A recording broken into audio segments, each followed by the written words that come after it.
Guys, ये है वो लोग जो रातों रात वायरल हुए और सेलिब्रिटीज बन गए।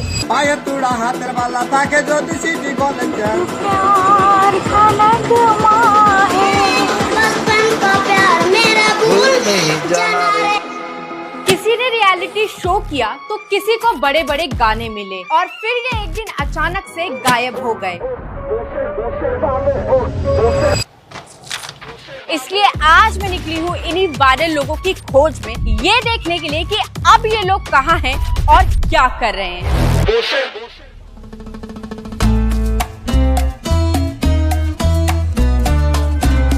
गाइस, हमारा सबसे पहला वायरल पर्सन रहता है वेस्ट बंगाल के एक छोटे से गांव में और उन तक पहुंचना थोड़ा मुश्किल है, इसलिए मैं मिली संजू से। ये है संजू और यही हमको हमारे सबसे पहले वायरल पर्सन से मिलवाने वाले हैं। चलो फिर।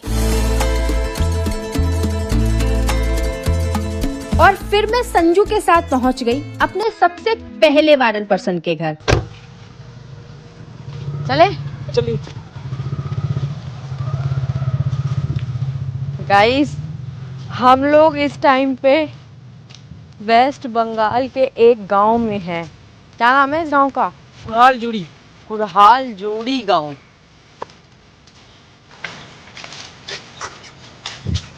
हेलो, यही है ना? भुवन जी नमस्कार। हमारे सबसे पहले वायरल पर्सन। मेरा नाम होता है भुवन बाद्यकर। मेरा उम्र होता है 55 साल और कितनी? 55 हो गया। आप 95 के हो? हाँ, 95 ने 55 55 बोलो भुवन जी। 55 आए बदाम हसे पालो माथा चीड़ा चूल्हे सीटी गोले चूड़ी माला दिए मोबाइल बोर्डे भांगा दिए बदाम मोबाइल बॉडी गुलो 5 টাকা দাম 5 টাকা দাম পায়ে তুড়া হাতের বালা থাকে যদি সিটি গলেছেন দিয়ে যাবেন তাতে সমান সমান তোমরা বাদাম পাবেন। বাদাম বাদামে দাদা কাঁচা বাদাম আমার গাছে নেই বুবু ভাজা বাদাম আমার গাছে পাবেন শুধু কাঁচা বাদাম। तो भुवन जी, आपका ये गाना ओरिजिनल था? গান বেঁধে আমি সবাইকে শুনিয়ে মানুষজন সবাইকে জড়ো করব। जो इन्होंने बोला इतना सारा, उसको अब जल्दी से हिंदी में बताओ क्या बोला था। तो भुवन जी बता रहे कि सिटी गोल्ड चेन और जो टूटा फूटा जो मोबाइल का रहता है कवर ववर उसको लेते थे और बादाम लोगों को देते थे, ठीक है? अच्छा है। हाँ, और उसी बात उन्होंने उसी मतलब राइमिंग मैच करके उन्हें गाना बनाया है। अच्छा। अब उसी गाने को एक बंदे ने उसको मतलब शूट किया और उसने मतलब वीडियो डाला इसमें सोशल मीडिया में। अब वहीं से जो वायरल होगी वीडियो। अच्छा, खाना पान खाबार बता रहे भुवन जी खाना समझ आ गया मुझे। खाने पीने में मैं तेज हूँ, खाने की बात मुझे किसी भी भाषा में हो वो समझ आ जाती है।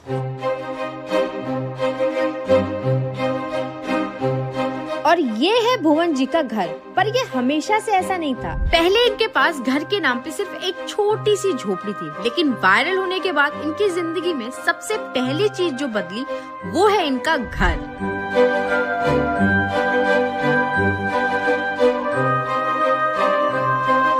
ये सारे अवार्ड भुवन जी आपके ही हैं? हाँ, मेरे।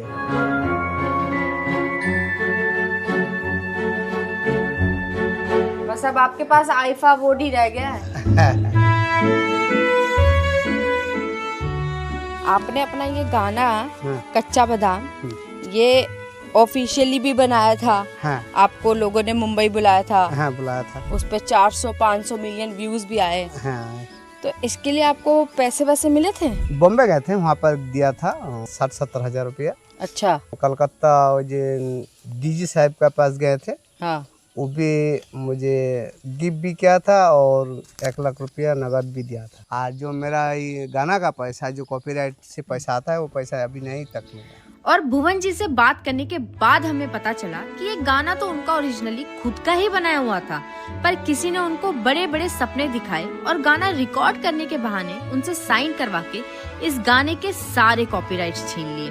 इसलिए गाना वायरल होने के बाद शुरुआती दिनों में तो इन्होंने कुछ पैसे कमाए, पर कॉपीराइट छीन जाने के बाद जो गाना इनके वायरल होने का रीजन था अब वही गाना इनके कोर्ट कचहरी जाने का भी रीजन बन गया। गाइस आई नो भुवन दा की ऐसी हालत देख के आप लोगों को बुरा लग रहा होगा कि लोगों ने कैसे उनका पागल बनाया। देखो अब इनको सेकंड चांस मिलेगा या नहीं ये तो वक्त ही बताएगा, पर एक बात क्लियर है, भुवन दा जैसे लोग ना कुछ करके अपनी लाइफ चला लेंगे। पर क्या आप लोगों को पता है कई लोग ऐसे भी हैं जिनको जिंदगी में सेकंड चांस चाहिए लिटरली जिंदा रहने के लिए। और सबसे बड़ी बात, आप लोग उनकी मदद कर सकते हो बिना एक पैसा खर्च किए। मैं बात कर रही हूँ ब्लड कैंसर पेशेंट्स की। देखो इंडिया में हर 5 मिनट में कोई ब्लड कैंसर से डायग्नोज होता है और उनकी जिंदगी बचाने के लिए जरूरत होती है स्टेम सेल डोनेशन की। पर दिक्कत की बात यह है कि इंडिया में सिर्फ 0.09% लोग ही स्टेम सेल डोनर के रूप में रजिस्टर्ड हैं। और इसी शॉर्टेज को दूर करने के लिए एक international non profit organisation DKMS काम कर रही है। DKMS एक global stem cell donor database create करी है ताकि से जब भी किसी पेशेंट को जरूरत हो उनको सही टाइम पे सही मैच मिल जाए। और इसमें आप मदद कर सकते हो, बस एक छोटा सा स्टेप लेके DKMS की वेबसाइट पर जाओ, वहाँ पर ऑनलाइन रजिस्टर करो, फिर कुछ दिन बाद आपके घर पर एक स्वाब किट आएगी, उसमें दिए हुए इंस्ट्रक्शंस को फॉलो करो, चीट का सैंपल लो, कंसेंट फॉर्म साइन करो और एनवेलप को QR कोड स्कैन करके रिवर्स पिकअप के थ्रू भेज दो। DKMS आपका HLA टाइप चेक करेगा और जब भी आपका किसी ब्लड कैंसर पेशेंट से मैच होगा, सिर्फ एक ब्लड प्लाज्मा डोनेशन जैसे सिंपल प्रोसेस से किसी की जिंदगी बच जाएगी। आज तक 2 लाख से ज्यादा इंडियन रजिस्टर कर चुके हैं, मैंने खुद भी इसमें रजिस्टर किया और मैं चाहती हूँ